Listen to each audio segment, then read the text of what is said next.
সম্মানিত সুধী মণ্ডলী, আসসালামু আলাইকুম ওয়া রাহমাতুল্লাহি ওয়া বারাকাতুহু। আপনারা অলরেডি জানেন আজকে আমরা পবিত্র কোরআন মাজিদের স্বচ্ছ অনুবাদের উপরে কিছু বক্তব্য রাখবো এবং এই সম্বন্ধে আপনারা আগে কিছুটা শুনেছেন। আগের ক্লাসে আমাদের জনাব রেজাউল সাহেব অনেক কিছু বলেছেন এবং আপনারা অনেক কিছু মনে রেখেছেন।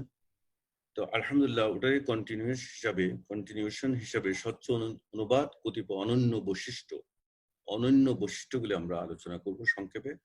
কি করবো আমরা দেখাতে পারবো। অনুবাদে যদি ভুল থাকে তাহলে মহা কেলেঙ্কারি হয়ে যায়, মহা সমস্যা হয়ে যায়। এই অনুবাদের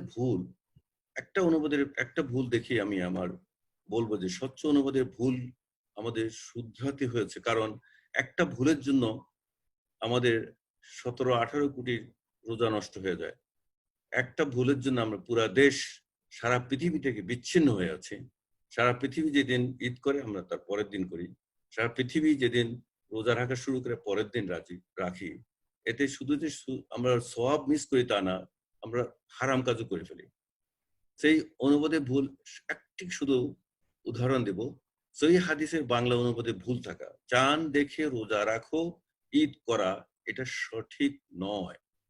চাঁদ দেখার ভিত্তিতে রোজা রাখো এবং চাঁদ দেখার ভিত্তিতে রোজা ভাঙ্গো বা ঈদ করো। এটার আরবি হলো সুমু লিরুয়াতিহি। যে অনুবাদ করতে গিয়েছি আমরা করেছি কি, অনুবাদ হবে চাঁদ দেখার ভিত্তিতে তোমরা রোজা রাখো, চাঁদ দেখার ভিত্তিতে তোমরা রোজা ছাড়ো বা ঈদ করো। এই যে চাঁদ দেখে রোজা রাখো, এই যে অনুবাদে ভুল করলো, সামান্য একটু ভুল, এই ভুলের জন্য কিন্তু সারা জাতি আজকে আমরা হারিয়ে ফেলছি নিজে থেকে। সারা পৃথিবীর মানুষের সাথে আমরা দ্বিমত পোষণ করছি এই শুধুমাত্র অনেকগুলি কারণের সবচেয়ে বড় কারণ এটা, চাঁদ দেখে রোজা রাখো, চাঁদ দেখে রোজা রাখো। পুরা অসত্য অনুবাদ, ভুল অনুবাদ। শুদ্ধ অনুবাদ হলো নতুন চাঁদ দেখার ভিত্তিতে তোমরা রোজা রাখো এবং নতুন চাঁদ দেখার ভিত্তিতে তোমরা রোজা ছাড়ো, ঈদ করো। কাজে এই অনুবাদে ভুল থাকলে যে কত সমস্যা হয়ে যায়, সেই জন্য আমাদের স্বচ্ছ অনুবাদে যাতে ভুল না থাকে আমরা চেষ্টা করেছি, যতটুকু সম্ভব আল্লাহ আমাদের সামর্থ্য দিয়েছে আমরা চেষ্টা করছি সেটা করার জন্য। তো স্বচ্ছ অনুবাদে কয়েকটি বৈশিষ্ট্য আপনারা জানেন, আলোচনা হয়েছিল। মোট 15টি বৈশিষ্ট্য আছে, তার মধ্যে সব বৈশিষ্ট্য আমরা যাব না, এগুলি আলোচনা হয়ে গেছে। আমি যেটা আজকে যে দুইটা বৈশিষ্ট্যের উপর আলোচনা করি, একটা হলো অর্থ অনুধাবনের লক্ষ্যে কিছু উদ্যোগতা ব্র্যাকেটে প্রদান এবং প্রয়োজনে অনতি দীর্ঘ টিকা প্রদান। কাজেই আমরা এই উদ্যোগ কথাগুলি আমরা ব্র্যাকেটে দেখব এবং অনতি দীর্ঘ টিকাগুলি আমরা দেখবো আজকে ইনশাআল্লাহ। এখন কোন টিকাগুলি, সেটা হলো এইখানে আল কোরআনে বিজ্ঞান ভিত্তিক আয়াতের প্রেক্ষাপটে নব বৈজ্ঞানিক আবিষ্কারের ব্যাখ্যা প্রদান। কাজেই কোরআনের 1/6, অনেকে বলে 1/8 বিজ্ঞান। কিন্তু আপনি যদি কোরআন বুঝতে যান আর 1/8 না বুঝেন, তাহলে একটু আগে রেজাল্ট বলছে না, কিছু অংশ মানো কিছু অংশ মানি না। আফাতুমিনুনাল বিবাদিল কিতাব ওয়া তাকফুরুনা বিবাদ। আল্লাহর এই আয়াতের গজবের মধ্যে আমরা পড়ে যাবো, আল্লাহ আমাদেরকে মাফ করেন। কাজে কোরআনে যদি 1/8 আপনাকে বুঝতে হয়, তা আপনি আপনাদের বৈজ্ঞানিক আবিষ্কারের ব্যাখ্যা জানতে হবে। অ্যাটলিস্ট আমরা যেগুলি কোরআনে স্পষ্টভাবে লেখা আছে আল্লাহ বলেছেন সেগুলি সম্বন্ধে জানতে হবে এবং জানার জন্য চেষ্টা করতে হবে। আমি বৈজ্ঞানিক নাও হতে পারি, আমি বিজ্ঞান নাও জানতে পারি, ডাজ নট ম্যাটার, কিন্তু আল্লাহ পাক কোরআনে যে আয়াতগুলো লিখেছেন আমাদের জানতে হবে এবং জানার জন্য অ্যাটলিস্ট চেষ্টা করতে হবে। চেষ্টা করলে আল্লাহ কবুল করবেন, আমাদের সবাইকে মাফ করবেন ইনশাআল্লাহ। কাজেই আপনি দেখছেন এই 15টা বৈশিষ্ট্য ছিল এবং এই 15টা বৈশিষ্ট্যে আমি টিকা এবং বৈজ্ঞানিক দৃষ্টিকোণ থেকে যে আয়াতগুলি আছে ওটা আলোচনা করব। তো গত ক্লাসে যেগুলি আলোচনা হয়েছে সেগুলি আপনারা দেখেন পরের কয়েকটা স্লাইডে। রেজাল্ট বলেছেন আজওয়াজনা ও যুররিয়াতান। আজওয়াজনার অর্থ আপনারা পেয়েছেন এবং গতকাল স্ত্রী সন্তানের পরিবর্তে ছিল জুড়িষ্ম সন্ততি। কাজেই আজওয়াজ মানে স্ত্রী না, এটা আমরা জানি। আরেকটা বলেছেন নিশ্চয়ই আমি, অনেক অনুবাদে আল্লাহকে ইন্না আনজালনাহু ওখানে বলে আমি, এটা ভুল অনুবাদ, নিশ্চয় আমরা হবে, এটা আলোচনা করেছেন। সূরা বালাদে বলেছেন ফাক্কু রাকাবাতিন, এই রাকাবাকে দাস মুক্তি প্রদান, আসলে এটা দাস না, এটা গ্রীবা বন্ধ মুক্তি দান করা। তদ্রুপ ফিল আরদে খলিফাতান, ওটা নিয়ে আলোচনা হয়েছে। পৃথিবী আল্লাহর প্রতিনিধি হইতে পারে না। মানুষ কি করে আল্লাহর প্রতিনিধি হয়? কিন্তু অনুবাদে ওই যে অনুবাদে ভুল, যে ভুল দিয়ে সারা জাতি আজকে ভুলের মধ্যে পড়ে আছে, সেই আল্লাহর প্রতিনিধি বলে। আল্লাহর প্রতিনিধি তো আল্লাহ ছাড়া আল্লাহর প্রতিনিধি হতেই পারে না। কুল হুয়াল্লাহু আহাদ, প্রতিনিধি হবে কেমন করে? কাজেই পৃথিবীকে খলিফা, এটা আমাদের মনে রাখতে হবে। ঠিক তদ্রূপ আরেকটা আয়াতে বলেছেন, ইয়া আইয়ুহাল্লাযীনা আমানু, হে বিশ্বাসীগণ না যাহারা ঈমান আনিয়াছে। আমরা এটা জানি, আলোচনা হয়েছিল। ওয়ালাকিন তা'আমাল কুলুবুল্লাতী ফি সুদূর। সুদূর শব্দের অর্থ আমাদের অ্যাকচুয়ালি বক্ষ ছিল, আসলে এটা হলো বক্ষ না, মস্তিষ্কের সম্মুখভাগ। আল ওয়াকিয়াতে আমরা হুরুন ঈন আলাপ করেছি। আয়াতুল আলোচনা হুর, আসলে এটা হলো পবিত্র সঙ্গী বা জুড়ি। কাজে আমরা এগুলি আলোচনা করেছি। আজকে আমি আলোচনা ওগুলি যাব না। আলাদ্দীনে কুল্লি, ওখানে আমরা বলেছিলাম যে সকল ধর্মের উপর না, দিনের প্রতিটি বিধিবিধানের ক্ষেত্রে এটা প্রযোজ্য। আজকে আমার সাবজেক্ট হলো এই আয়াতের ভিত্তিতে বিসমিল্লাহির রহমানির রহিম। ইন্না ফি খালকিস সামাওয়াতি ওয়াল আরদি ওয়া ইখতিলাফিল লাইলি ওয়ান নাহারি লাআয়াতিল লিউলিল আলবাব আল্লাযীনা ইয়াযকুরুনাল্লাহা কিয়ামান ওয়া কুউদান ওয়া আলা জুনুবিহিম ওয়া ইয়াতাফাক্কারুনা ফি খালকিস সামাওয়াতি ওয়াল আরদি। এটা হলো উলুল আলবাবের ডেফিনিশন আল্লাহ পাক দিয়েছেন। এই ডেফিনিশন হচ্ছে মহাকাশ পৃথিবীর সৃষ্টি এবং দিন রাতের আবর্তনের মধ্যে উলিল আলবাবের জন্য, উলিল আলবাবের বোধ জ্ঞান সম্পন্ন ব্যক্তি, জ্ঞানী ব্যক্তি বা যাদের আল্লাহ বোধ শক্তি দিয়েছে, তারা, আমাদের সবাই উলিল আলবাব হতে হবে। তাদের জন্য প্রচুর নিদর্শন রয়েছে, যারা উঠা বসা শয়ন অবস্থার সর্বাবস্থায় আল্লাহকে স্মরণ করে। শুধু তাই না, এবং যে আল্লাহ পাক আরেকটা ডিউটি জুড়ে দিয়েছে আমাদের মধ্যে, যত ইবাদত করি, উঠা বসা শয়ন অবস্থা যত ইবাদত করি, এর সাথে আরেকটা কন্ডিশন আল্লাহ দিয়েছেন, কি? এবং মহাকাশ ও পৃথিবীর সৃষ্টি রহস্য নিয়ে চিন্তা গবেষণা করে। কাজে আমরা যদি উলিল আলবাব হতে চাই, আমাদেরকে এই অংশটুকু বাদ দিয়ে হলেও আগের মতো হয়ে যাবে। এক অংশ বিশ্বাস করো, আরেক অংশ বিশ্বাস করো না, আমরা ওখানে পড়ে যাবো। কাজে আমাদের মহাকাশ ও পৃথিবীর সৃষ্টি রহস্য নিয়ে অবশ্যই চিন্তা গবেষণা করতে পারে। আল্লাহর কথা, আল্লাহ দুইটা কন্ডিশন দিয়ে বলছে ইউ আর উলিল আলবাব। আমি বলি আমি একটা কন্ডিশন মানে কি, সবসময় ইবাদত করি, উঠা বসা শয়ন সর্ব অবস্থা, কিন্তু মহাকাশ ও পৃথিবীর সৃষ্টি রহস্য নিয়ে আমি চিন্তা ঘোষণা করি না, তাহলে আল্লাহর কথা অর্ধেক মানলাম, অর্ধেক মানলাম না। তাহলে বুঝতে পারতেছেন আমাদের এই বিজ্ঞান বা আল্লাহ যেসব কথা বলেছে কোরআনে, বিজ্ঞান সম্বন্ধে এগুলো আমাদের জানতে হবে এবং জানার জন্য চেষ্টা করতে হবে। সেই জন্য আজকে আমার আজকের সাবজেক্টটা হলো বিজ্ঞান ভিত্তিক যেসব আয়াতগুলি, ওগুলি সম্বন্ধে আমি আজকে বলবো। প্রচলিত অনুবাদে আমি ভ্রান্তিটাকে একটু কোয়ালিফাই করেছে অস্বচ্ছতার কতিপয় নমুনা। শুধু ভ্রান্তি না, কিছু ভ্রান্তি আছে, কিছু অস্বচ্ছতা আছে। কাজে নমুনা এক, বিসমিল্লাহ গলত। আমরা বলি বিসমিল্লাহ গলত। বিসমিল্লাহ গলতটা কি? প্রচলিত অনুবাদে আছে, দেখেন, বিসমিল্লাহির রহমানির রহিম, সূরা ফাতিহার বাইরে 1 নম্বর আয়াত, আলহামদুলিল্লাহি রাব্বিল আলামিন আর রহমানির রহিম 2 নম্বর আয়াত। বিসমিল্লাহ গলত, এই যে অনুবাদ করতে গিয়ে আপনি বিসমিল্লাহ গলত দিয়ে দিলেন, অথচ বিসমিল্লাহির রহমানির রহিম কিসের স্বচ্ছ অনুবাদে আমরা কিসের অংশ? সূরা ফাতিহার অংশ। 1 নম্বর আয়াত বিসমিল্লাহির রহমানির রহিম, 2 নম্বর আয়াত আলহামদুলিল্লাহি রাব্বিল আলামিন। এই যে অনুবাদগুলি দেখেন আপনারা, ওটা কোরআনের তো একটা অনুবাদ। এই অনুবাদে বিসমিল্লাহ গলত, তো আর অনুবাদ আর কতটুকু যাবে না, কতটুকু পড়বেন? কাজে আমি আজকের স্বচ্ছ অনুবাদে যেই চেঞ্জগুলি এনেছি, আগের অনেকগুলি প্রচলিত অনুবাদে আছে ভুলগুলি, সেই ভুলগুলি যারা এখনো পড়েন শুধরিয়ে আসার জন্য, সেটাই আমাদের উদ্দেশ্য। কাজে বিসমিল্লাহ গলত দেখলাম যে তারা বিসমিল্লাহকে সূরা ফাতিহার একটা আয়াত না করে গোজা মিল দিয়ে ওনারা কি করেছেন, 60টি আয়াত বানাতে চেষ্টা করেছেন। সিরাতাল্লাযীনা আন'আমতা আলাইহিম, এখানে কোনো আয়াত শেষ হয়নি, ওখানে সালাম আলিফ, ওখানে একটা আয়াত শুরু করেন গায়রিল মাগদুবি আলাইহিম ওয়ালাদ-দাল্লিন, ইহদিনাস সিরাতাল মুস্তাকিম, তারপরে দেখেন লাম আলিফ। লাম আলিফ কি থামবেন, আয়াত করবেন? নো, মোটেও না, সত্য না। লাম আলিফের অর্থ কন্টিনিউয়াস, তাহলে আয়াত শেষ হয় কেমনে? ইহদিনাস সিরাতাল মুস্তাকিম সিরাতাল্লাযীনা আন'আমতা আলাইহিম, তারপর 7 নম্বর গায়রিল মাগদুবি আলাইহিম ওয়ালাদ-দাল্লিন। কাজে বিসমিল্লাহ গলত দিয়ে আমি শুরু করছি, এখন আমরা দেখি আমরা কতদূর যেতে পারি ইনশাআল্লাহ। প্রচলিত অনুবাদে অস্বচ্ছতার কতিপয় নমুনা। নমুনা 2, সূরা আল ফাতিহা।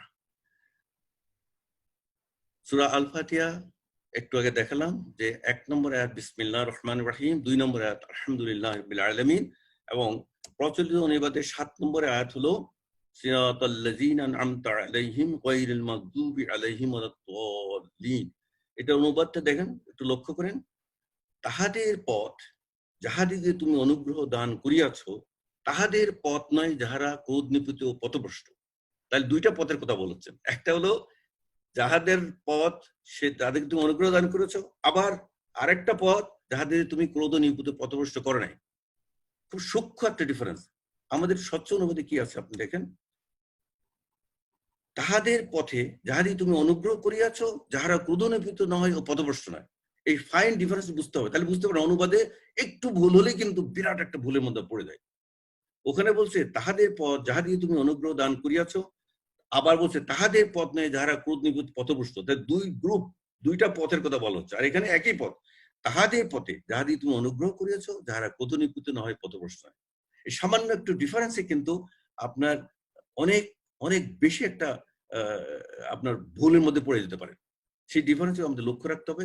ইনশাআল্লাহ আমরা চেষ্টা করবো স্বচ্ছ অনুবাদের মাধ্যমে আমরা যাতে সবাইকে সঠিক পথে আনতে পারি। কাজে স্বচ্ছ অনুবাদে 15টি অনন্য বৈশিষ্ট্য ছিল, যেটা অনেক কভার করেছে। আমি আজকে যেটা কভার করবো 10 নম্বরটা, আল কোরআনের বিজ্ঞান ভিত্তিক আয়াতের প্রেক্ষাপটে নব নব বৈজ্ঞানিক আবিষ্কারের ব্যাখ্যা প্রদান। এই ব্যাখ্যা প্রদান না করলে বিজ্ঞান ভিত্তিক আয়াত যেগুলি আছে বা যেগুলি শব্দগুলি আছে, যদি ব্যাখ্যা না দেওয়া হয় আপনারা বুঝবেন না যে এটা মানে কি। রাজে তো জানেন কি, এটা জানে না, যদি আমি ব্যাখ্যা না দিয়ে বুঝবেন না। সেই জন্যই স্বচ্ছ অনুবাদে অনেকগুলি ব্যাখ্যা থাকে, যতগুলি বৈজ্ঞানিক আয়াত আছে তার মধ্যে ম্যাক্সিমাম আমরা ব্যাখ্যা দিতে চেষ্টা করেছি। ইনশাআল্লাহ যারা স্বচ্ছ অনুবাদ পড়বেন তারা বিজ্ঞান না জানলেও বুঝতে পারবেন আল্লাহ কি বলেছেন। আলহামদুলিল্লাহ, আমরা আশা করি আল্লাহ আমাদের সেই জ্ঞান দেবেন। তাহলে বিজ্ঞান নিয়ে আমরা কেন আলোচনা করতে যাচ্ছি? বিজ্ঞান ইমান দৃঢ় করে। আপনি যখন বিজ্ঞানের সবচেয়ে দেখেন কোরআনে আছে, তো আমার ইমান দৃঢ় হবে, এই কোরআন আল্লাহ পাকের কালাম, এটা কত সত্য। ইমান দৃঢ় করে বিজ্ঞান যদি জানেন। বিজ্ঞান কোরআনে নির্ভরতা প্রমাণ করে, সাধারণ মুসলমানদের ইমান দৃঢ় হওয়ার উপায় বাতলিয়ে দেয়। সাধারণ জ্ঞানে আয়াত বুঝা ব্যাখ্যা করা যায়। বিজ্ঞান কোরআন বুঝা ব্যাখ্যা করে মেনে নেওয়া সহজ করে। অর্থাৎ বিজ্ঞান যদি এই আয়াতগুলি জানেন, ব্যাখ্যাগুলি জানেন, তাহলে আপনি কোরআন বুঝা ব্যাখ্যা করা এবং মেনে নেওয়াটা আমাদের জন্য সহজ হয়ে যায়। সেই জন্যই আমি আজকে আমার সাবজেক্ট করেছি প্রচলিত অনুবাদের কতিপয় নমুনা ও স্বচ্ছ অনুবাদে বৈজ্ঞানিক আবিষ্কারের ব্যাখ্যা দ্বারা উন্নয়ন। কাজে আগের আপনার প্রচলিত যতগুলি আমরা দেখাবো কোনোটাতেই বিজ্ঞানের কোনো ব্যাখ্যা দেন নাই তারা, এবং বিজ্ঞান কি বলেছে ওটা উনি যে জানেন, তার না যার কারণ হলো আগে যারা অনুবাদ করেছেন তারা সবাই ছিলেন আলেম, তারা কোন বিজ্ঞান নিয়ে গবেষণা করেন না, বিজ্ঞান জানেন না বা বিজ্ঞান পড়েন নাই, ওটা ওনাদের দোষটাই। বাট যতদূর জেনেছেন ততদূর ওনারা অনুবাদ করেছেন। ওনাদেরকে ভুল আমরা বলবো না, ওগুলি বাতিল বলবো না, আমরা বলবো না বৈজ্ঞানিক আবিষ্কারের সাথে আল্লাহ দেওয়া জ্ঞানের মাধ্যমে মানুষ যা জেনেছে সেটা আমাদের জানতে হবে আল্লাহর পবিত্র কালামের মাধ্যমে। কাজেই আমরা কিভাবে উন্নয়নটা দেখাচ্ছি সেটা একটা করে দেখো। প্রথম আসুন নমুনা 3 সূরা আল বাকারার 184 নম্বর আয়াত। পুরো আয়াতে যাব না, গেলে সময় বেশি লাগবে। ওয়ালাল্লাযিনা ইউতিকুনাহু ফিদিয়াতুন তুআমু মিসকিন। এখান থেকে প্রচলিত অনুবাদে কি দিয়েছে আপনারা দেখবেন, আর যারা সক্ষম তারা তৎপরিবর্তে একজন দরিদ্রকে খাদ্য দান করবে। ডেঞ্জারাস কথা। অর্থাৎ যারা রোজা রাখতে সক্ষম তারা ফিদিয়া দিলে আর রোজা রাখা লাগবে না। দেখেন ভুলের মধ্যে সামান্য ভুলের জন্য কত বড় একটা ক্ষতি হয়ে যাবে মুসলমানদের। অথচ আমরা স্বচ্ছ অনুবাদে কি সুন্দর দিয়েছে দেখেন, আর যাহাদিকে ইহা অতিশয় সাতিশয় কষ্ট দেয় ও তাহাদের উপর বর্তায় ফিদিয়া। অর্থাৎ যেরকম আমরা বলি যে যে মরণের আগে তো এখন সে সোজা হয়ে বসতে পারে না, চিন্তা ধান্ত নেয়, তাদের জন্য ফিদিয়া। কিন্তু যারা কষ্ট হয় তারা কি ফিদিয়া দিবে? শুধু সামান্য কষ্ট হলে ফিদিয়ে দিবে তা না, অতি কষ্ট। কাজে সেখানে আমরা নোট দিয়ে দেখেছি, এমন কষ্ট যাহা শরীয়তের দৃষ্টিতে ওজর বলিয়া গণ্য, যথা অতি বার্ধক্য, চিররোগ ইত্যাদি, সেক্ষেত্রে ফিদিয়া এই সিয়ামের পরিবর্তে একজন দরিদ্রকে একদিন আহার প্রদান। তো দেখেন ওখানে বলে যে যারা সক্ষম তারা ফিদিয়া দিবে, তাহলে কেউ রোজায় রাখবে না। আমি ফিদিয়া দিতে সক্ষম, রোজা রাখার দরকার নেই। এই যে অনুবাদে সামান্য ভুলের জন্য কত বড় ক্ষতি হয়ে যায় আমাদের, এটা আমাদের জানতে হবে। ঠিক তদ্রূপ এরপরে আছে ওয়ান তাসুমু খায়রুল লাকুম ইন কুনতুম তা'লামুন।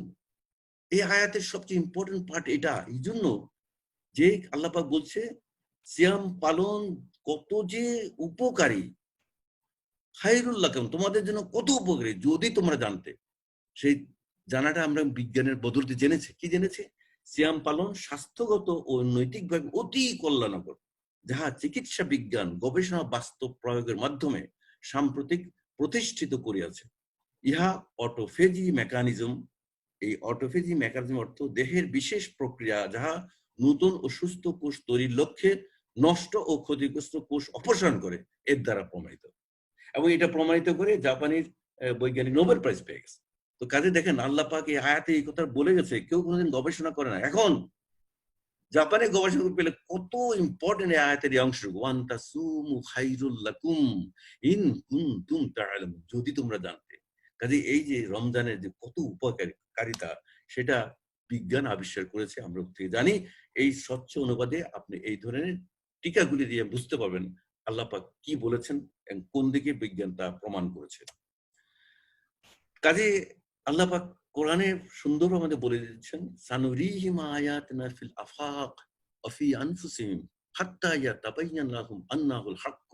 এই যে আপনার রমজানের যে উপকারিতা, এই ধরনের গুলি বিজ্ঞান দ্বারা আমরা প্রমাণ পাচ্ছি এবং আল্লাহ পাক আয়াতে বলে দিয়েছে সূরা সিজদার 41 সূরা 53 আয়াতে সুন্দরভাবে, শীঘ্রই আল্লাহ পাক বলছে শীঘ্রই সানুরিহিম, আমরা তাদেরকে দিগন্তে এবং নিজেদের শরীরের মধ্যে থাকা আমাদের নিদর্শনাবলী দেখাতে থাকবো যতক্ষণ না তাদের নিকট সুস্পষ্ট হয়ে উঠবে যে কোরআনের সকল বক্তব্য কত সত্য।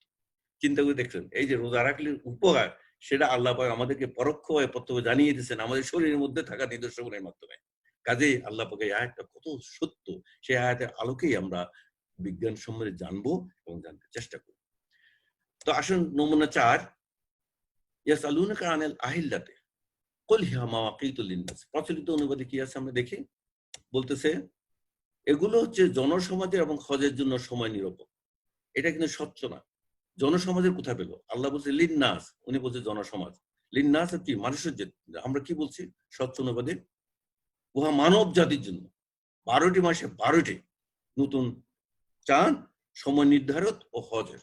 তো কাজেই স্বচ্ছ অনুবাদের মাধ্যমে আপনি সঠিকটা যদি জানেন, তাহলে আপনি বুঝতে পারবেন যে 12টি চান্দ্রমাস শুরুর কিন্তু 12টি সময় নির্ধারক এবং হজের জন্য, হজের মাসের সময় নির্ধারক। কাজেই আপনি যদি এই অনুবাদে একটু সামান্য ভুল করেন, আমাদের কোরআন বোঝাটা আমাদের জন্য কষ্টকর হয়ে যাবে। চান্দ্রমাসী হিসাবে বিভিন্ন ধর্মীয় কার্যাদি সম্পন্ন হয়, যেমন সিয়াম রাখা, হজ পালন ইত্যাদি। চান্দ্রমাসের ভিত্তিতে জোয়ার ভাটা, শারীরিক পরিবর্তন ইত্যাদি লক্ষণীয়। বৎসর গণনা এবং সৌর বৎসরের বিভিন্ন সময় চান্দ্রমাসের ঘূর্ণায়মান বিষয়ে আমরা আরেকটি টিকা দিয়েছি, এবং সেই টিকাটা হলো সৌর বৎসর হয় 365 দিন 25.25 দিনে।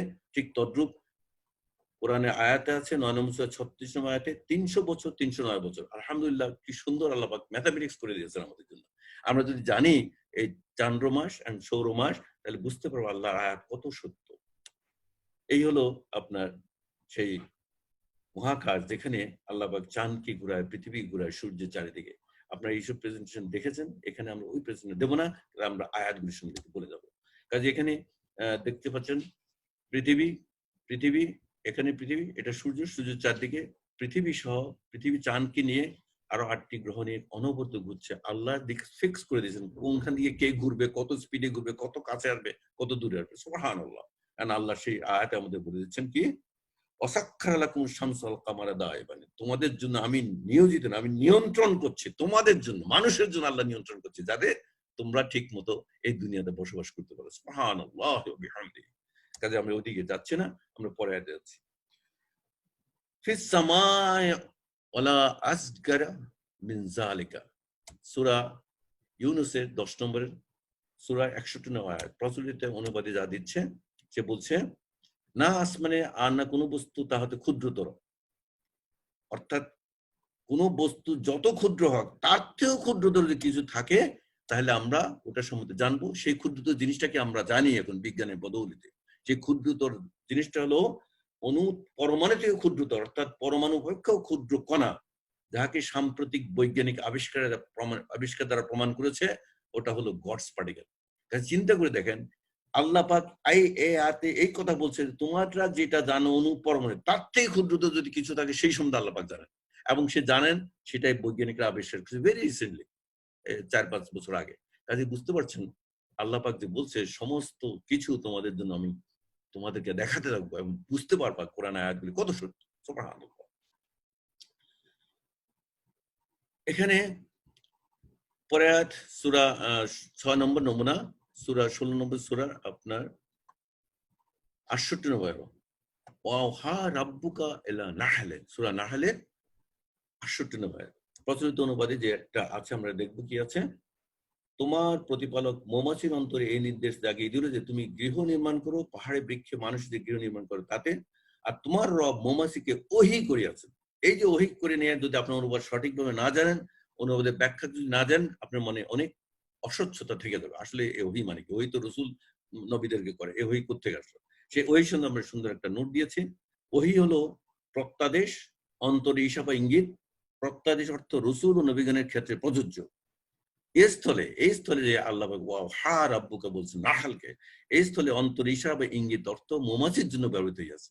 প্রসঙ্গত উল্লেখ্য যে জীববিজ্ঞানের সাম্প্রতিক আবিষ্কার মতে মৌমাছি 3 প্রকার হয়: বন্ধা স্ত্রী মৌমাছি, পুরুষ মৌমাছি, রানী মৌমাছি। বন্ধা স্ত্রী মৌমাছির সংখ্যা সর্বাধিক এবং ইহারাই মৌচাক তৈরি, মধু সংগ্রহ ইত্যাদি কাজ সম্পন্ন করিয়া থাকে। সম্ভবত এই কারণে 68 নম্বর 69 নম্বর আয়াতে মৌমাছি সংক্রান্ত ক্রিয়াসমূহ স্ত্রীলিঙ্গ হইয়াছে। কাজে আপনি যদি মৌমাছিকে কিভাবে ওহী করে জানেন স্বচ্ছ অনুবাদ দ্বারা, আপনি ইমান অবশ্যই শক্ত হবে এবং আল্লাহ পাক বিজ্ঞান দ্বারা যেভাবে আল্লাহ পাকের আয়াতগুলি প্রমাণ হচ্ছে সেটা আপনি বুঝতে পারবেন ইনশাআল্লাহ। 16 নম্বর সূরা সুম্মা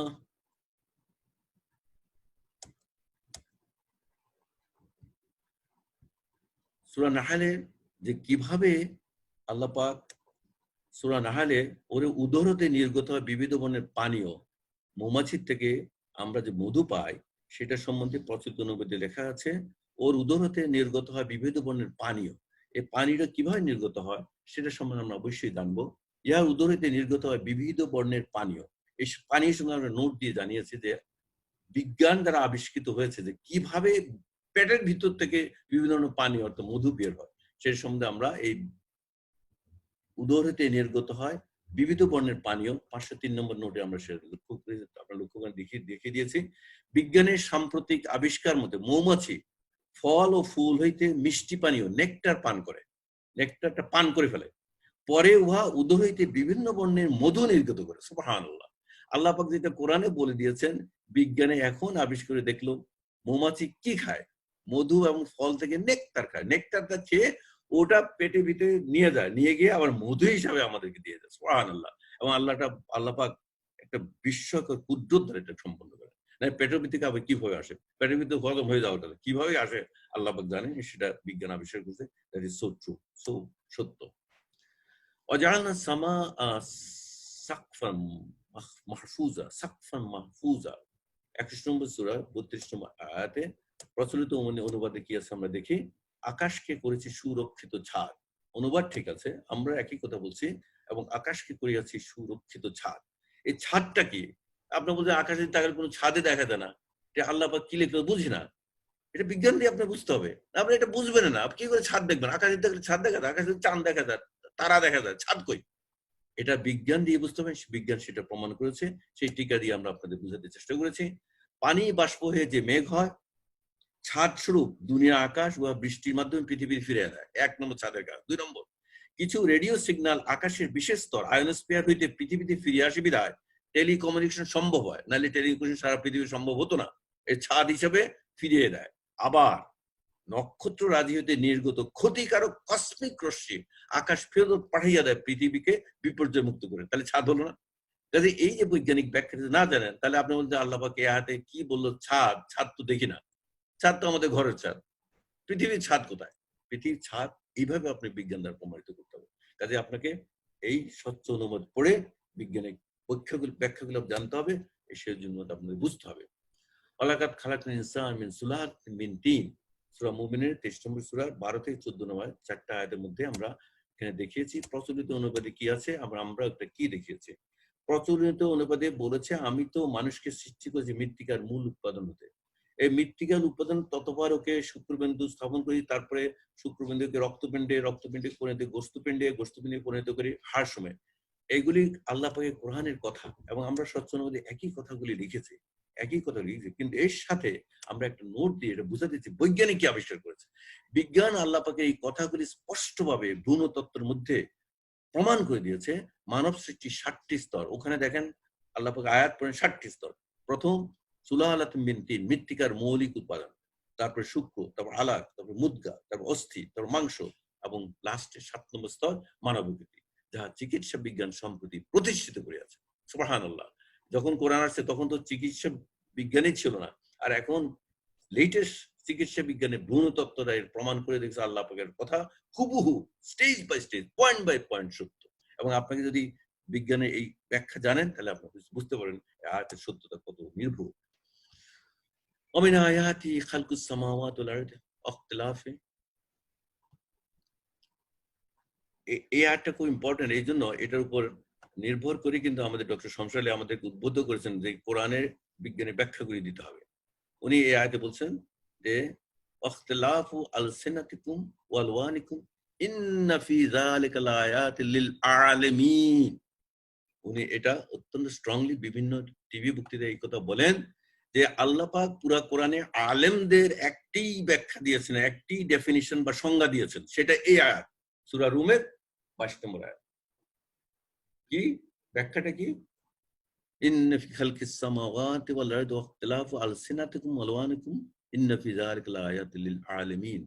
অর্থাৎ আপনার পুরা কোরআনে অমিন আয়াতি তাদের জন্য আছে নিদর্শন। কাদের জন্য? আলেমদের জন্য। আলেম কারা?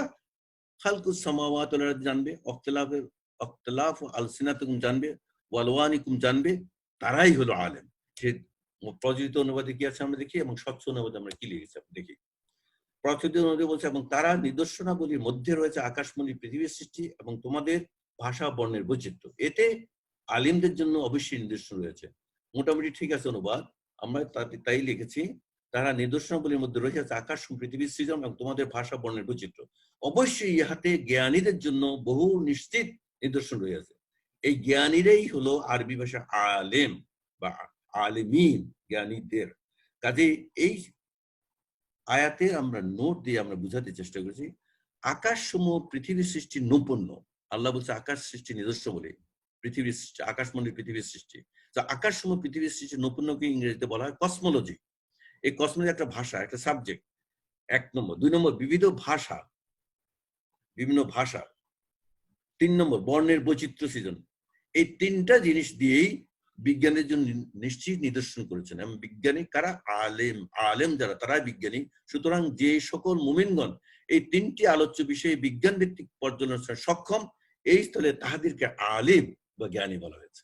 কাজেই দেখেন আমরা মাদ্রাসায় পড়লে আলেম বলি, মাদ্রাসা না বলে আলেম বলি না। আল্লাহ কি তা বলছে?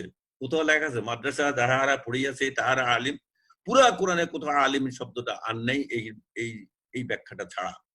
কাজে আমাদের দেশে ভুল আছে যে মাদ্রাসায় গেলে আলেম না হলে আলেম না। আল্লাহ পাক যেভাবে আলেম বলে আমাদের উভয় মানতে হবে, উভয় শিখতে হবে, জানতে হবে, বিশ্বাস করতে হবে।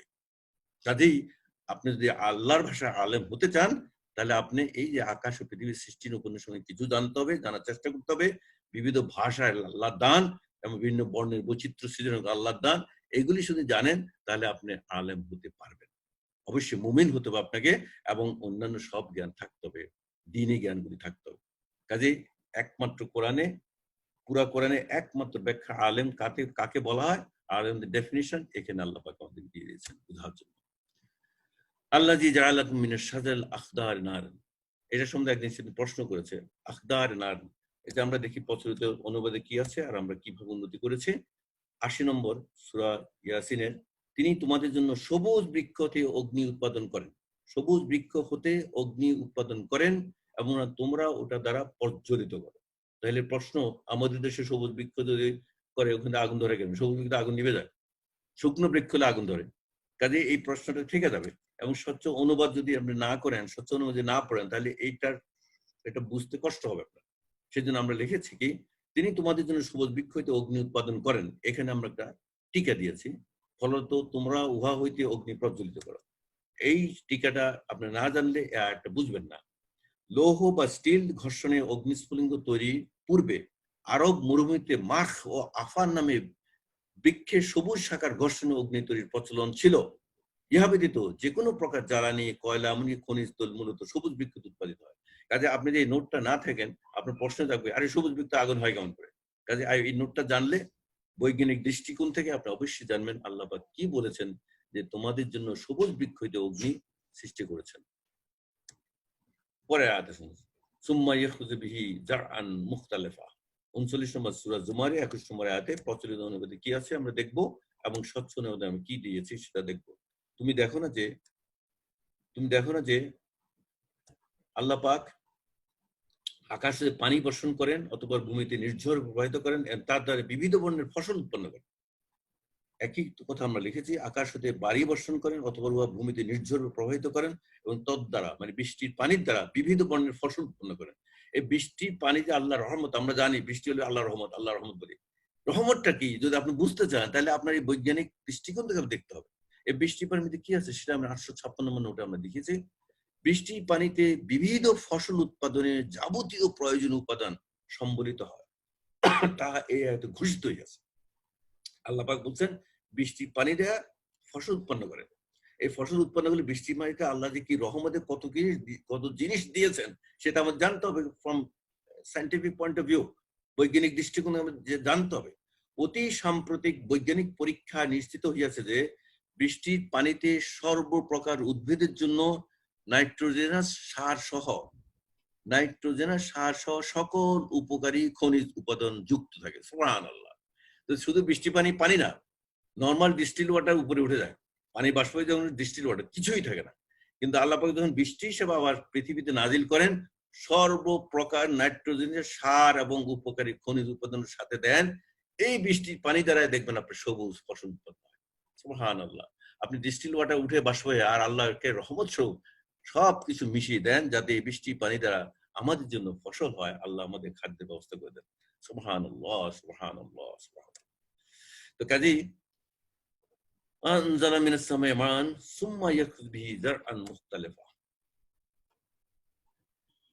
40 নম্বর সূরা 64 নম্বর আয়াত, জাআলাকুমুল আরদা কারারান, আমাদের পৃথিবীকে করেছেন বাসোপযোগী। বাসোপযোগী করে কিভাবে বাসোপযোগী হয়েছে আমরা যদি না বুঝি বৈজ্ঞানিক দৃষ্টিকোণ থেকে, বাসোপযোগী কেমন করে হলো?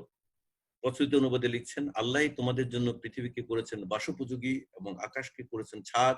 ছাদ যে করেছেন আমরা দেখেছি আগের আয়াতে, এবং তোমাদের আকৃতি গঠন করেছেন, তোমাদের আকৃতি করেছেন, তোমাদের আকৃতি ভুল আছে কিছুটা। আল্লাহই তোমাদের জন্য বানিয়েছেন পৃথিবীকে বাসোপযোগী। এবং বাসোপযোগী বলতে কি বুঝিয়েছেন আল্লাহ সেটা আমরা দেখাবো।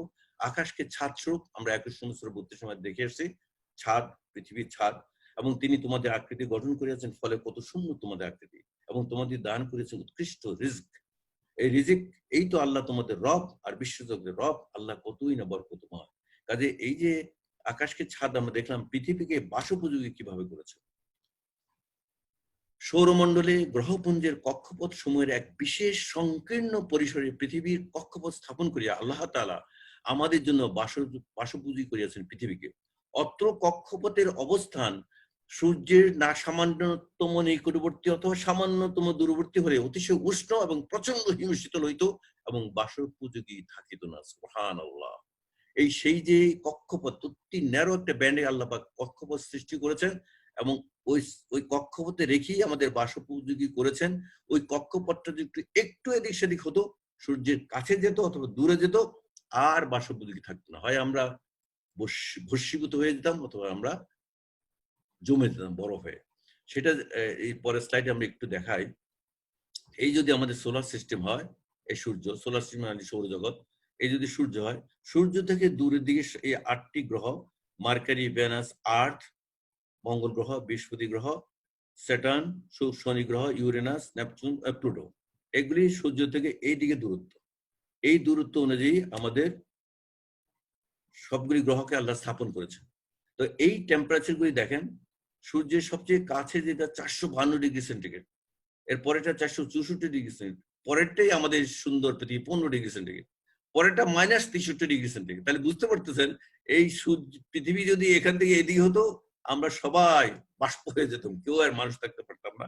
আর যদি দূরে সরে যেত আমাদের কক্ষপথ, তাহলে আমরা সবাই বরফ হয়ে যেতাম। আল্লাহ কি সুন্দর করে আমাদের এমন জায়গায় স্থাপন করেছেন যাতে এটা বাসোপযোগী হয়। সেই ব্যান্ড হলো ন্যারো ব্যান্ড। এই ন্যারো ব্যান্ড হলো আমাদের পৃথিবীর কক্ষপথ। সুবহানাল্লাহ। এই কক্ষপথে রেখেই আল্লাহ আমাদের জন্য বাসোপযোগী করেছেন, এবং কোরআনে আমাদেরকে বলেছে কে করেছে তোমাদের জন্য এই বাসোপযোগী। কে তিনি যিনি পৃথিবীকে করেছেন বাসোপযোগী, কে তিনি? আম্মান জাআলা আরদা কারারান, অবশ্যই আল্লাহ পাক। এবং সেই আয়াতটা এখানে বলা হয়েছে, আল্লাহুল্লাযী জাআলাকুমুল আরদা কারারান, আল্লাহ করে। সূরা কাফির 40 নম্বর সূরা 64, যেটা আমি এখন আলোচনা করলাম। কাজে দেখেন আল্লাহ পাক কোরআনে বলেছেন, সেগুলি কিভাবে বলেছেন। বাসোপযোগী আমরা নরমাল মাথায় চিন্তা করলে বাসোপযোগী মানে হ্যাঁ বাসের উপযোগী। মহাশূন্যের মধ্যে কিভাবে করেছে বাসোপযোগী, ওটা আমার দেখতে হবে। কারণ ওটা জানাটা আমার জন্য ফরজ। ওয়াতাফাক্কারুনা ফি খালকিস সামাওয়াতি ওয়াল আরদ। ওটা যদি ফরজ আদায়িত্ব হয়, তাহলে আমি বুঝতে পারবো আল্লাহ পাক কত মহান, যে আমাদেরকে এত সুন্দর জায়গায় বাসযোগী করে আমাদের পৃথিবীকে সৃষ্টি করেছেন, আমাদের আলোকপাত করছেন, আমাদেরকে উনি রিজিক দিচ্ছেন। আস-সামাই বানায়নাহা বিআইদি ওয়া ইন্না লামুসিউন। প্রচলিত অনুবাদে কি আছে এবং আমরা স্বচ্ছ অনুবাদে কি দেখিয়েছে বোঝানোর জন্য, আমরা আকাশ বানিয়েছি শক্ত হাতে এবং নিশ্চয়ই আমরা এর বিস্তৃতি সম্প্রসারণ করতে সক্ষম। সঠিক না, এর অস্বচ্ছতা আছে। আমরা এর বিস্তৃতি সম্প্রসারণ করতে সক্ষম, আমাদের স্বচ্ছ অনুবাদ আমরা দিয়েছি। এবং আকাশ নির্মাণ করিয়াছি আমার ক্ষমতা বলে, আর আমরা অবশ্যই মহা সম্প্রসারণকারী। মুসেউন সম্প্রসারণকারী, আর এই বিস্তৃতি সম্প্রসারণ করতে সক্ষম। এটা সঠিক অনুবাদ হয় না, সঠিক অনুবাদ না হলে ঝামেলা আছে, আপনারা দেখছেন আগেই। কাজে আকাশ নির্মাণ করেছি আমি অবশ্যই মহা সম্প্রসারণকারী। এই মহা সম্প্রসারণ করতে বলতে কি বোঝায়, মহাকাশে মহা সম্প্রসারণ কিভাবে বোঝায়, সেটা হলো এই নোটে 942। সাম্প্রতিক বৈজ্ঞানিক আবিষ্কার হাবলস ল দ্বারা প্রতিষ্ঠিত হইয়াছে যে সৃষ্টি লগ্ন হইতে মহাকাশ অনবরত সেকেন্ডে প্রায় 70 কিলোমিটার হারে সম্প্রসারিত হইয়া চলিয়াছে, যা কোরআন মধ্যে পূর্বে লিখিত হয়েছে। এই সম্প্রসারণ হচ্ছে হাবলস টেলিস্কোপ ভেরি রিসেন্টলি আবিষ্কার হয়েছে, লেটেস্ট আবিষ্কার। এই হাবলস লব এটা বানিয়েছে যে প্রত্যেকটা জিনিস সম্প্রসারণ হচ্ছে। আল্লাহ পাক 1400 বছর আগে কোরআনে বলে দিয়েছে। সুবহানাল্লাহ। 51 নম্বর 47 নম্বর আল্লাহ পাক সুন্দর করে বলেছেন, আমি মহা সম্প্রসারণকারী। সেই সম্প্রসারণ হয়ে যাচ্ছে, বিজ্ঞান এখন আবিষ্কার করেছে। এই যে মহাদেশ সম্প্রসারণ হয়, এই যে গ্যালাক্সি, যতগুলি গ্যালাক্সি আছে, কোটি কোটি গ্যালাক্সি, সবগুলি সম্প্রসারিত হয়ে এক থেকে একটা দূরে সরে যাচ্ছে, এবং সেটা আল্লাহ পাক যেটা বলেছেন এটা বৈজ্ঞানিকরা ওইভাবে করে পাচ্ছে। এটা হলো আমাদের সোলার সিস্টেম, আমাদের সৌরজগৎ। এই গ্যালাক্সি চারিপাশে আমরা ঘুরি, সেই ঘুরেই কিন্তু আমরা আমাদের পৃথিবী, সূর্য আমাদের পৃথিবীকে নিয়ে পুরো সোলার সিস্টেম নিয়ে গ্যালাক্সির চারিদিকে ঘুরে। এই জন্য অনেক জায়গায় যখন কোরআনে বলছে কুল্লু, সবকিছুই ঘুরছে, কিন্তু বলে যে আরে এখানে পৃথিবী স্থির, তাহলে পৃথিবী ঘুরছে না। সূর্য তো স্থির, সূর্য চারিদিকে পৃথিবী যদি ঘুরে, বৈজ্ঞানিকরা বলে তাহলে সূর্য তো ঘুরে, সূর্য স্থির না। সূর্য স্থির না, সূর্য গ্যালাক্সির চারপাশে ঘুরে, এটা তার প্রমাণ করার জন্য। এবং তার সূর্যের চারিপাশে ঘোরার যে স্পিড, সেই স্পিডে অতি হাই স্পিডে ঘুরে, কিন্তু একবার ঘুরে আসতে 4 লক্ষ প্রায় 5 লক্ষ মাইল বেগে একবার ঘুরে আসতে তার লাগবে 22 কোটি 60 লক্ষ মাইল। আপনারা জানেন, আগে প্রেসিডেন্ট বলেছি, এত বড় একটা গ্যালাক্সি, এরকম গ্যালাক্সির সংখ্যা কোটি কোটি, এবং একটা গ্যালাক্সিতে 40,000 থেকে 1 লক্ষ কোটি 1 লক্ষ কোটি তারা আছে। কাজে আপনাদের তারা কতগুলি তারা যদি বের করতে চান, তাহলে giant electric Galaxy has 100 trillion star, 100 lakh crore তারা আছে একটা গ্যালাক্সিতে। কাজে আকাশে তারা, তারা হলো আমাদের পৃথিবী একটি তারা, এরকম তারার সংখ্যা।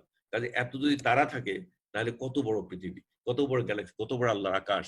সে আকাশে কিন্তু আমরা একটি ক্ষুদ্র স্পটে আমাদেরকে আল্লাহ পাক বাসোপযোগী করে রেখেছে, আর কোথাও বাসোপযোগী কিছু নাই।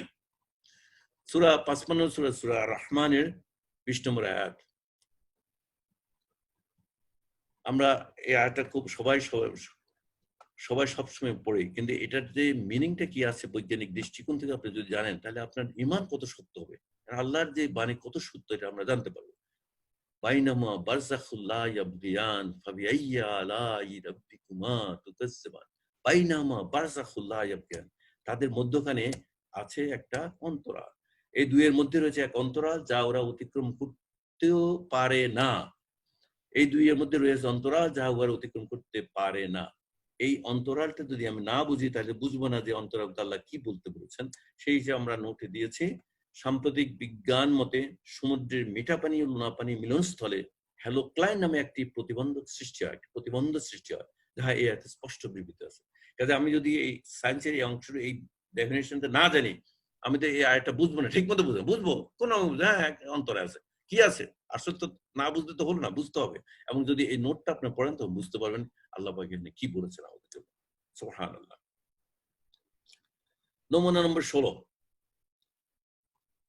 এটা হলো 57 নম্বর সূরার 25 নম্বর আয়াত। এই আয়াত আল্লাহ পাক বলছেন, পুরো আয়াত না পড়ে আমরা বলছি ওয়ানজালনাল হাদিদা ফীহি বা'সুন শাদীদুন ওয়া মানাফিউ লিন-নাস। এটা সূরা হাদিদের 25 নম্বর আয়াত। এই আয়াতটা কত গুরুত্বপূর্ণ এবং এটার মিনিং যে কত ডিপ, কত সুদূর প্রসারী, এটা আমরা বৈজ্ঞানিক দৃষ্টিকোণে না গেলে বুঝবোই না। কারণ এখানে যদি আপনি বাংলা করেন প্রচলিত অনুবাদে আপনি পড়বেন, হ্যাঁ অনুবাদিত পড়বেন, ওখানে কি আছে? নিশ্চয়ই আমি আমার রাসূলদের প্রেরণ করেছি স্পষ্ট প্রমাণ সহ এবং তাদের সঙ্গে দিয়েছি কিতাব ও তুলাদণ্ড যাতে মানুষ সুবিচার প্রতিষ্ঠা করে, এবং আমি লৌহ দিয়েছি যাতে রয়েছে প্রচন্ড শক্তি এবং রয়েছে মানুষের জন্য বহুবিধ কল্যাণ। আর হাদিদে ফিহি বা'সুন শাদীদুন ওয়া মানাফিউ লিন-নাস, মানুষের জন্য অনেক উপকারী জিনিস রয়েছে, মানুষের জন্য অনেক বহুবিধ কল্যাণ রয়েছে হাদিদের ভিতরে। তো এটা যদি আমরা বৈজ্ঞানিকভাবে না জানি তাহলে আমরা এই আয়াতের গুরুত্ব, মাহাত্ম্য, মর্যাদা আমরা বুঝতে পারবো না। আমরা এখানে কি দিয়েছি? নিশ্চয়ই আমরা আমাদের রাসূলগণকে প্রেরণ করিয়াছি স্পষ্ট প্রমাণ সহ এবং তাহাদের সঙ্গে দিয়েছি কিতাব ও ন্যায়নীতি। তুলাদণ্ড বলতে কেউ বুঝবে না, কাজে স্বচ্ছতার জন্য বলেছি ন্যায়নীতি, যাহাতে মানুষ সুবিচার প্রতিষ্ঠা করে। আর আমরা লৌহ দিয়াছি যাহাতে রইয়াছে প্রচন্ড শক্তি এবং মানুষের জন্য বহুবিধ কল্যাণ। এই বহুবিধ কল্যাণটাকে আমাদের জানতে হবে, বহুবিধ কল্যাণ কি এবং বিজ্ঞান আমাদের কি কল্যাণ সম্বন্ধে কিভাবে আমাদের ধারণা দেয়। আমাদের একটা নোট দিয়ে আমরা আপনাদের বোঝাতে চেষ্টা করেছি। নোট নম্বর 976।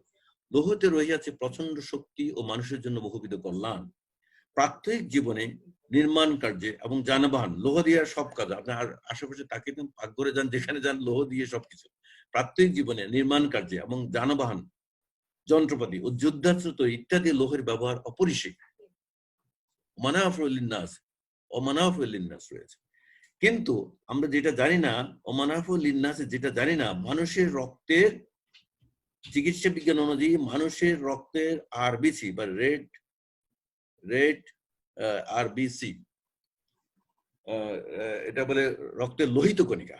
লোহিত কণিকার মূল উপাদান হিমোগ্লোবিন, যা হায়াম লৌহ বা গ্লোবিন প্রোটিন দ্বারা গঠিত। এই দুইটা প্রোটিন যে মানুষের রক্তের ভিতরে লোহিত কণিকা থাকে, এই দুইটা উপাদান দিয়ে গঠিত। এই হায়াম বা লৌহ ফুসফুস হইতে রক্তের অক্সিজেন গ্রহণ করিয়া শরীরের বিভিন্ন অংশে উহা পরিসঞ্চালন করিয়া থাকে এবং সমগ্র শরীর হইতে কার্বন ডাই অক্সাইড সংগ্রহ পূর্বক উহা ফুসফুসের মাধ্যমে বাহির করিয়া দেয়। এই যে এখন আমরা করোনায় ভুগতেছি, এই করোনা বুঝতে হলে এটা, এই আয়াতটা বুঝতে হবে এবং এটা বুঝতে হবে লৌহ আমাদেরকে আল্লাহ পাক বলছে মানাফিউ লিন-নাস, কিভাবে লৌহ আমাদেরকে উপকার করে। এইটা করোনা হয়তো আপনি বেশি করে বুঝতে হবে এবং জানতে হবে, এবং আমরা জানতে বাধ্য হচ্ছে। আল্লাহ পাক বাধ্য করছেন যে কোরআন আয়াত জানো এবং কোরআনে আয়াত আল্লাহ পাক যা বলেছে সেটা অবশ্যই মানো। এই যে আমাদের রোহিত কণিকা, যে আমরা ফুসফুসের মধ্যে যখন রক্ত শূন্যতা হয়ে যায়, ফুসফুস অ্যাটাক হয়ে যায় করোনা ভাইরাস দিয়ে, তখন আর আমাদের রক্তে যায় না অক্সিজেন আগে মানুষ মারা যায়। সে আল্লাহ পাক এই লোহিত কণা দিয়ে আমাদের যে এত বড় উপকার করে রেখেছেন, করোনা ভাইরাসে আক্রান্ত হলে বুঝি কত উপকারী এই লোহিত কণা। কারণ এই লোহিত কণাই কিন্তু এই লৌহ ফুসফুস হইতে রক্তের অক্সিজেন গ্রহণ করিয়া শরীরের বিভিন্ন অংশে পরিসঞ্চালন করিয়া থাকে। কাজে লোহিত কণা যদি না থাকতো, এটা যদি কোনো অ্যাটাক হয়ে লোহিত কণা ঠিক মতো ফুসফুস হতে রক্ত অক্সিজেন গ্রহণ করতে না পারে, তাহলে করোনায় কোভিডে মরে গেছে। মরে কেন? ওই যে ফুসফুসে রক্ত অক্সিজেন নিতে পারে না, অক্সিজেন স্বল্পতা হলে এই করোনায় মানুষ মারা যায়। তাই দেখেন এই আয়াতটা যদি আপনি জানেন, তাহলে যে আল্লাহ পাক যে আমাদেরকে বলে দিয়েছে অমানাফিউ লিন-নাস, মানুষের জন্য কত উপকারী একটা জিনিস দিয়েছে, সেটা হলো লোহিত হাদিদ। এই হাদিদ দিয়েই কিন্তু আল্লাহ পাক আমাদেরকে আয়াত দিয়ে বুঝাতে চেষ্টা করেছেন। সমগ্র শরীর হইতে কার্বন ডাই অক্সাইড সংগ্রহ পূর্বক ফুসফুসের মাধ্যমে বাহির করিয়া দেয়। অন্যদিকে মানব শরীরের লৌহ খাদ্যকে কর্মশক্তিতে পরিণত করে।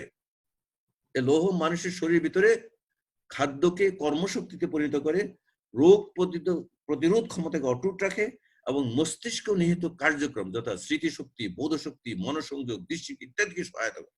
দেখছেন কত বড় উপকারী। যে আল্লাহর আয়াত পড়লেই হবে না, এটার পড়ে কি বুঝলেন আপনি, এটা ইম্পর্টেন্ট। কারণ যারা কোরআন পড়ে, বুঝে, আমল করে, প্রচার করে, তারাই কোরআনে হক আদায় করে। আর যারা কোরআনে হক আদায় করে কোরআন তেলাওয়াত করে, তারাই কোরআনে বিশ্বাস করে। তা আমি যদি এটা না বুঝলাম, তাহলে তো আমি কোরআনে বিশ্বাসই করলাম না আল্লাহর আয়াত অনুযায়ী, আমার কথা না। আল্লাযিনা আতাইনাহুমুল কিতাব, ওই আয়াতে আছে, আল্লাহ স্পষ্টভাবে বলে দিয়েছেন আমাদের বুঝতে হবে। তো বুঝার জন্য এই বৈজ্ঞানিক দৃষ্টিকোণটা কত ইম্পর্টেন্ট বুঝতে পারতেছেন। আলহামদুলিল্লাহ, আল্লাহ আমাদের সাহায্য করুন, আমরা যেন বুঝতে চেষ্টা করি, বুঝতে পারি। ৭৫ বছর ৪ নম্বর, বালা কাদিন আলা আন নুসাউইয়া বানানাহু। একটা বিরাট মসজিদ আল্লাহ পাকের। প্রচলিত অনুবাদে এটা অনুবাদ করেছেন। বরং হ্যাঁ, অবশ্যই আমি তার অঙ্গুলির অগ্রভাগ পর্যন্ত বিন্যস্ত করতে সক্ষম। আমাদের আঙ্গুলের ছাপ দেই না, সেটা সম্বন্ধে আল্লাহ পাক বলেছেন। এবং এটা বৈজ্ঞানিকভাবে কত সত্য যে আল্লাহ পাক ১৪০০ বছর আগে, ১৫০০ বছর, এখন বিজ্ঞানী সেটা ব্যবহার করতেছে। আমি আপনি সবাই ব্যবহার করি। আঙ্গুলের ছাপ ছাড়া আপনি মোবাইলের করতে পারবেন না।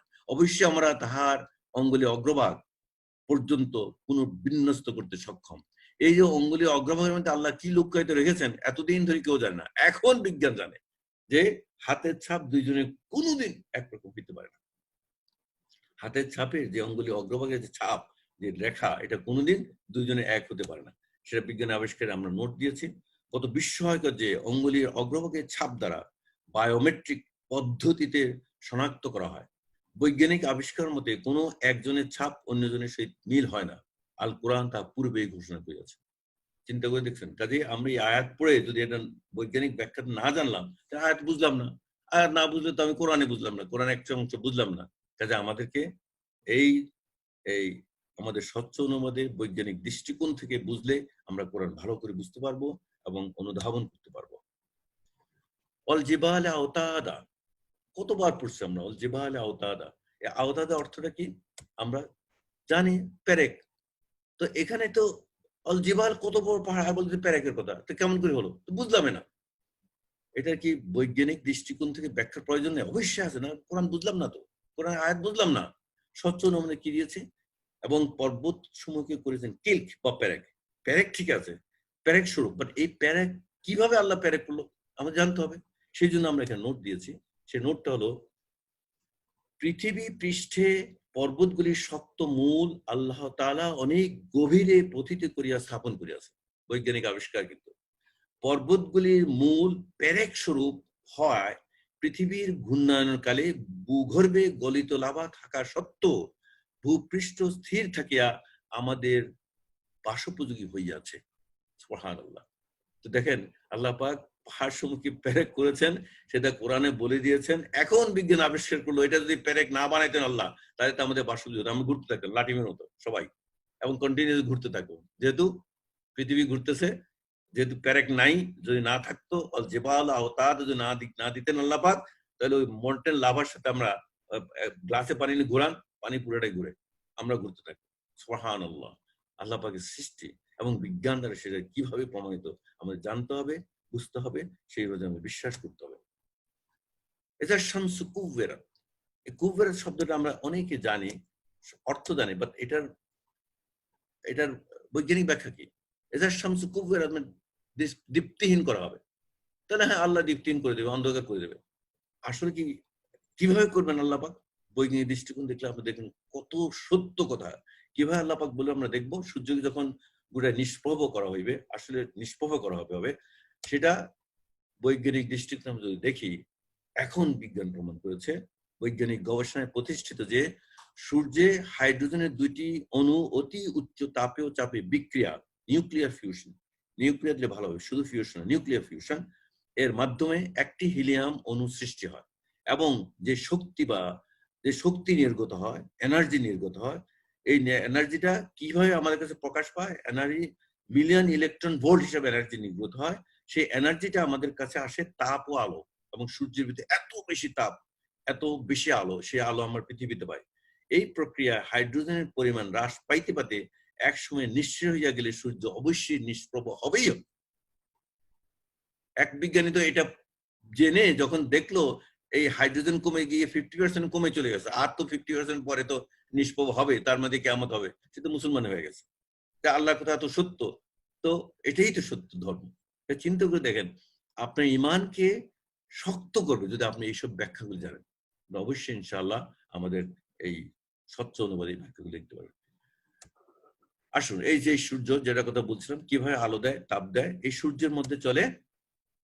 আল্লাহ পাক প্রথমে সূর্য করেছেন দীপ্তিমান, পরে আয়াতে বলছেন সূর্যকে বলেছেন প্রদীপ স্বরূপ। প্রদীপ মানে আপনার আলো দেয়, তাপ দেয়।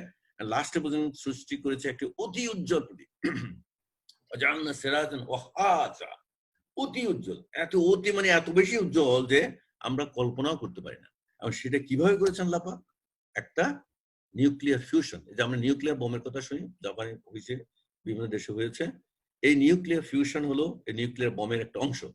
এই দুইটা হাইড্রোজেন মলিকুল এসে ফিউজড হয়, হাই টেম্পারেচারে ফিউজ হয়ে একটা হিলিয়াম অ্যাটম হয়, হিলিয়াম মলিকিউল হয় H3। এই যে একটা অ্যাটম রিলিজ হলো, এই অ্যাটম রিলিজ হলে 3.2 মিলিয়ন ইলেকট্রন ভোল্ট হয় একটা ফিউশন। দুইটা হাইড্রোজেন এবং চারটে অ্যাটম একত্র হলেই কিন্তু 3.2 মিলিয়ন ইলেকট্রন ভোল্ট হয়। এই মিলিয়ন ইলেকট্রন ভোল্টটাই কিন্তু আমাদেরকে আলো এবং তাপ দেয়। এই এনার্জিটাই পরিণত আলো তাপে, সেটা আমরা পৃথিবী থেকে দেখি। তো কাজেই এই ফিউশন আল্লাহ পাক নিউক্লিয়ার বম কোথায় তৈরি করে রেখেছেন? ওই সূর্যের ভিতরে। এবং বৈজ্ঞানিকরা আন্দাজ বা ক্যালকুলেট করে বের করেছেন প্রতি সেকেন্ডে 500 কোটি টন প্রতি সেকেন্ডে হাইড্রোজেন হিলিয়াম হয়ে যায়। সুবহানাল্লাহ। এখানে আরো সেকেন্ডারি রিঅ্যাকশন আছে, ওটা আমরা গেলাম না, ওটা ফিজিক্সের ব্যাপার। এবং এই হিলিয়াম হলে আবার হিলিয়ামের মধ্যে He3 He4 আছে, ওটা আবার বিক্রি করে। সব মিলাই কিন্তু আমরা এই নিউক্লিয়ার ফিউশন দ্বারাই কিন্তু আমরা এই শক্তি, এই এনার্জিটা আলো এবং তাপ হিসেবে আমরা পেতে পারি। এই জন্য সূর্য উঠে আলো দেখি, সূর্য উঠলে আমরা তাপও পাই। আর সূর্য না উঠতো আমাদের পৃথিবীতে কোনো আলো তাপ কিছুই আসতো না। সুবহানাল্লাহ ওয়া বিহামদিহি। কাজেই এই যে সূর্য ঘুরছে এবং সেখানের মধ্যে নিউক্লিয়ার বম কন্টিনিউয়াস ব্লাস্ট হচ্ছে, হতে হতে হতে হাইড্রোজেন শেষ হবে, এই সূর্য তখন নিষ্প্রভ হয়ে যাবে। সুবহানাল্লাহ ওয়া বিহামদিহি। এবং এই টেম্পারেচার হলো 15 লক্ষ ডিগ্রি সেন্টিগ্রেড। 15 লক্ষ ডিগ্রি সেন্টিগ্রেড, 100 ডিগ্রি সেন্টিগ্রেড আমাদের পানি বাষ্প হয়ে যায়, আমরা শেষ। আর এটা 15 লক্ষ ডিগ্রি সেন্টিগ্রেড, কত কঠিন এই টেম্পারেচার, কত হাই। এবং convert 700 million tonnes of hydrogen into 695 million tonnes of per second, lost 5 million tons as energy. H must converted to energy at heat and light. Energy হয়, এনার্জিটা converted to heat and light. এটা বৈজ্ঞানিক definition. কাজে আমরা এই definition আপনাদের মধ্যে দিয়ে চেষ্টা করেছি ইনশাআল্লাহ। আসসামা ইজাতিল বুরুজ। বুরুজ মানে কি? আমরা বিভিন্ন জায়গায় এই বুরুজ কথা ঠিক মতো লেখা নেই। এটাতে যদিও লেখছে তারকা রাশি চক্র, বুরুজ অনেক জায়গায় লেখছে দুর্গ। কারণ তখন বিজ্ঞান আবিষ্কার করেনি বা বিজ্ঞানের তথ্য তাদের জানা ছিল না, তারা অনুবাদ করেছে। বাট এখন তো সবকিছু জবাব জানা, সেই জন্য হয়তো আমি যে প্রচলিত অনুবাদের লেটেস্ট অনুবাদ দিয়েছি যাতে আমাদের কাছাকাছি হয় আর কি। আর সেটা আমরা লিখি শপথ বুরুজ বিশিষ্ট আকাশে। জাহাতের বুরুজ বিশিষ্ট আকাশে। এই বুরুজটা কি সেটা যদি আপনি না বুঝেন তাহলে তো বুরুজ মানে দুর্গ মনে করেন, দুর্গ মানে একটা বড় ঘর, বিরাট একটা বিল্ডিং, তা তো না। আকাশে বুরুজ মানে হলো গ্রহ ও নক্ষত্ররাজি ছায়াপথ বা গ্যালাক্সি। বর্তমান বিজ্ঞানের দৃষ্টিতে নক্ষত্ররাজির সংখ্যা নির্ণয় এক সীমাহীন ব্যাপার। কোটি কোটি নক্ষত্র সম্বলিত গ্যালাক্সি বা ছায়াপথ, একটু আমি দেখিয়েছিলাম একটা ছায়াপথে কত তারা থাকে। তো কোটি কোটি নক্ষত্র সম্বলিত গ্যালাক্সি বা ছায়াপথের সংখ্যা যদি 2 লক্ষ কোটি হয়, একটা গ্যালাক্সিতে বা একটা ছায়াপথে 2 লক্ষ কোটি তারা থাকে, তখন বলিতে হয় পৃথিবীর বালির সংখ্যা গণনা করা সম্ভব হইলেও নক্ষত্রের সংখ্যা নির্ণয় করা সম্ভব না, অসম্ভব। কাজে এই যে বুরুজের ভিতরে কি থাকে এবং তার সংখ্যা কত, এটা যদি আপনি না জানেন তাহলে আল্লাহ পাকের সৃষ্টি সম্বন্ধে আমরা জানলাম না, ভালো করে জানলাম না। আল্লাহ পাকের সৃষ্টি কত মহান যদি বুঝতে হয় তাহলে আমাদের এই নোটগুলি আপনাদের জানতে হবে, এই নোট অনুযায়ী আমাদের আমল করতে হবে এবং বুঝতে হবে। এই হলো বুরুজের ছায়াপথের একটা দৃশ্য দেখতে পাচ্ছেন। এই একটি ছায়াপথ, এটার নাম হলো যে আমাদের ছায়াপথ মিল্কি ওয়ে। এই দেখেন ছায়াপথের চারিদিকে কোটি কোটি কোটি কোটি তারা ঘুরতেছে কন্টিনিউয়াস। এই জন্যই আল্লাহ বলছে সামা ইজাতিল বুরুজ। আর পরে আয়াতের পর সামা সামা রাজা মানে ঘুরতে থাকে কন্টিনিউয়াস, চক্রশীল, চক্র হচ্ছে কিনা আপনি দেখতে পাচ্ছেন। কাজে এটা আমাদের জানতে হবে, আমরা বুঝলেই বুঝতে পারবো। সামা ইজাতিল বুরুজ, এই যে বুরুজ এটা আমি দেখালাম। এবং কত মহান যিনি আকাশের সৃষ্টি বড় বড় তারকা পুঞ্জ। তাবারাকাল্লাযী জাআলা ফিস সামাই বুরুজান ওয়া জাআলা ফিহা সিরাজান ওয়া কামারান মুনীরা। কত সুন্দরভাবে আল্লাহ কোরআনে সমস্ত বৈজ্ঞানিক তথ্য আমাদের দিয়েছেন। আসমাই যাতের রাজে, একটু আগে বললাম, এই রাজে হলো ওটাই। রাজে শব্দের অর্থটা দেখেন প্রচলিত অনুবাদে কি আছে, শপথ বেশি বেশি বৃষ্টি বর্ষণকারী আকাশে। এটা স্বচ্ছ না, যদি আপনি বুরুজ জানেন তাহলে আপনি এটা স্বচ্ছ বলবেন না, এটাতে ভুলের সম্ভাবনা আছে। কিন্তু আমি লিখেছি কি শপথ আকাশে যাহা ফিরাইয়া দেওয়া বা চক্রশীল করে, রাজে রাজে ফিরাইয়া দেওয়া বা চক্রশীল করা। ফিরে আপনি ওই তারাগুলি একই জায়গায় ফিরে আসে, ওই সূর্যের চারিদিকে পৃথিবী একই জায়গায় ফিরে আসে, পৃথিবীর চারিপাশে চাঁদটা ঘুরে ফিরে আবার একই জায়গায় ফিরে আসে। সেই জন্য আমরা বলেছি শপথ আকাশে যা ফিরাইয়া দেওয়া বা চক্রশীল করে। এই চক্রশীল কিভাবে করে? যাহাতে রাজে ফিরে আসা, ফিরিয়ে দেওয়া, প্রত্যাবর্তন করা, কক্ষপথে চক্রশীল করা, আকাশে কোটি কোটি নক্ষত্র গ্যালাক্সি বা ছায়াপথ অবিরাম চক্রশীল। একটু আগে আজ দেখিয়েছি আপনাদের চক্রশীল। আমাদের ছায়াপথ মিল্কি ওয়েতে আমাদের সূর্য ও সৌরজগৎ চির চক্রশীল। এই সৌরজগতে পৃথিবী, চন্দ্র ও গ্রহ উপগ্রহগুলি সমূহ নিজ নিজ অক্ষ এবং কক্ষপথে আল্লাহ তাআলা অতি সূক্ষ্ম হিসাবের মধ্যে নিরন্তর চক্রশীল রাখিয়াছেন। এই নোট পড়লে আপনি বুঝতে পারবেন আল্লাহ পাক ওয়াসসামা ইযাতির রাজে বলতে কি বুঝিয়েছেন বা কি বলেছেন। আসেন, এই হলো চক্রশীলের নমুনা। ওই দেখেন যেই গ্রহ যেই কক্ষপথে চলে সেই ঘুরিবার ওই কক্ষপথে আসতে হবে। এদিক সেদিক হলে তো কিয়ামত। এই যে এই আমাদের পৃথিবী, সূর্যের চারিদিকে পৃথিবী ঘুরে, তার আগে মার্কারি, ভেনাস, তার পৃথিবী, তার মঙ্গল গ্রহ, তারপরে শনি। তাহলে এই যে পৃথিবীর চারপাশে এটা টান, পৃথিবীর চারপাশে চাঁদ ঘুরে, চাঁদকে নিয়ে পৃথিবী সূর্যের চারিপাশে ঘুরে রাজে ঘুরে আবার এক জায়গায় ফিরে আসে। এই কক্ষপথের মধ্যেই থাকবে, এদিক সেদিক হলে কিন্তু কেমন আর কিছুই থাকবে না, সব ধ্বংস হয়ে যাবে। হয় আপনি পুরো ছারখার হয়ে যাবেন, ছাই হয়ে যাবো আমরা, অথবা আমরা বরফ হয়ে মরে যাব। কাজেই আল্লাহ পাক এই জন্য বলে সামা ইযাতির রাজা, কাজেই চক্রশীল, তখন ঘুরে ঘুরে ফিরে আসে একই জায়গায়, ফিরে যায় রাজের মধ্যে রাজা। কাজে আমাদের জানতে হবে। এবং আল্লাহ পাক পবিত্র কোরআনে, তুমি দেখো না যে আল্লাহ রাত্রিকে দিবস, দিবসকে রাত্রির ভিতরে প্রবেশ করান। তিনি চন্দ্র সূর্যকে করেছেন নিয়মনাধীন এবং প্রত্যেকটি পরিবহন করে নির্দিষ্ট কাল পর্যন্ত। কাজে আল্লাহ পাক ওটাকে অতি সূক্ষ্ম হিসাবের মধ্যে আমাদের জন্য চক্রশীল করে রেখেছেন এবং চক্রশীল কিয়ামত পর্যন্ত থাকবে। যেদিন চক্রশীল বা ফিরিয়ে আসবে না নিজ জায়গায়, নিজ কক্ষপথে, বছর শেষে যেদিন আসতে পারবে না পৃথিবী আমাদের, ওই দিনে কিয়ামত বুঝতে হবে। কাজেই আল্লাহ পাক চক্রশীল করেছেন এই আকাশকে, এই পৃথিবীকে। এবং আকাশকে করেছেন চক্রশীল, আর পৃথিবী পৃষ্ঠে করেছেন সাদের। সাদের শব্দের অর্থ দেখেন প্রচলিত বাংলায় কি লিখেছে, জমিনে যা ফেটে যায়, যাহাতে সাদে ফেটে যায় না, যাহাতে সাদে মানে যাহাতে রাজে, যাহাতে সাদে মেনে যাহা বিদীর্ণশীল। আর রাজে ছিল যা চক্রশীল। কাজে আপনার আরবির সাথে মিলালে সাইন্টিফিক ব্যাখ্যা তার স্পষ্ট হয়ে যায়। কাজে প্রচলিত অনুবাদে স্পষ্ট না বা স্বচ্ছ না, স্বচ্ছ অনুবাদে আমরা স্বচ্ছ করেছি। কিভাবে করেছি? এবং শপথ পৃথিবী যাহা বিদীর্ণশীল। এই বিদীর্ণশীল পৃথিবী কি, কিভাবে বিদীর্ণশীল পৃথিবী আল্লাহ বলেছেন সেটা এখন আমরা বৈজ্ঞানিকভাবে প্রমাণ পাচ্ছি। যাহাতে সাদে হলো এর বহুবিধ অর্থের কতিপয় হলো উদ্ভিদ উদ্গতকালে ভূপৃষ্ঠে, স্থলে বা জলে মৃত্তিকা ফাটিয়ে দেওয়া, এটা একটা অর্থ হইতে পারে। আগ্নেয়গিরির অগ্নুৎপাতে ভূপৃষ্ঠ সৃষ্ট ফাটল, ওটাও ফাটল হতে পারে। বিদীর্ণশীল এবং বর্তমানে বিজ্ঞান যেটা আবিষ্কার করেছে, আটলান্টিক ও প্রশান্ত মহাসাগরের তলদেশে অগ্নুৎপাতের জন্য বিরাট ফাটল সৃষ্টি আছে, বিরাট ফাটল, লম্বা, এই মাত্র হাজার হাজার মাইল লম্বা। আল্লাহ পাক কোরআনে বলেছে, এখন বিজ্ঞান সেটা প্রমাণ পাচ্ছে কত সত্য, কত সঠিক। এবং এই জন্য আল্লাহ পাক ওই আয়াতে আমাদের বারবার বলছেন কি, সানুরিহিম আয়াতিনা ফিল আফাকি ওয়া ফি আনফুসিহিম হাত্তা ইয়াতাবায়্যানা লাহুম আন্নাহুল হক। কি সুন্দর আয়াত আল্লাহ পাক কোরআনে বলে দিয়েছেন এবং আমরা সেটা প্রমাণ পাচ্ছি একের পর এক। এর থেকে আর ঈমান শক্ত কেমন করে আমাদের?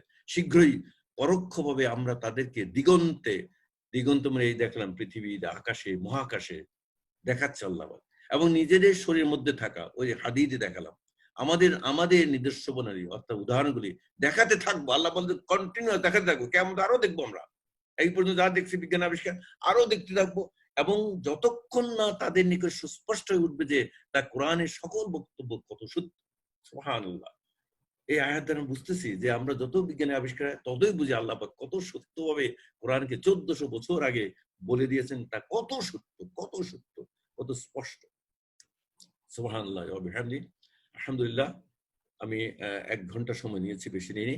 আলহামদুলিল্লাহ, পবিত্র কোরআন, হাদিস এবং বিজ্ঞান হতে একটা অংশ ধৈর্য ধরে শোনার জন্য আপনাদেরকে আমি জানাই ধন্যবাদ।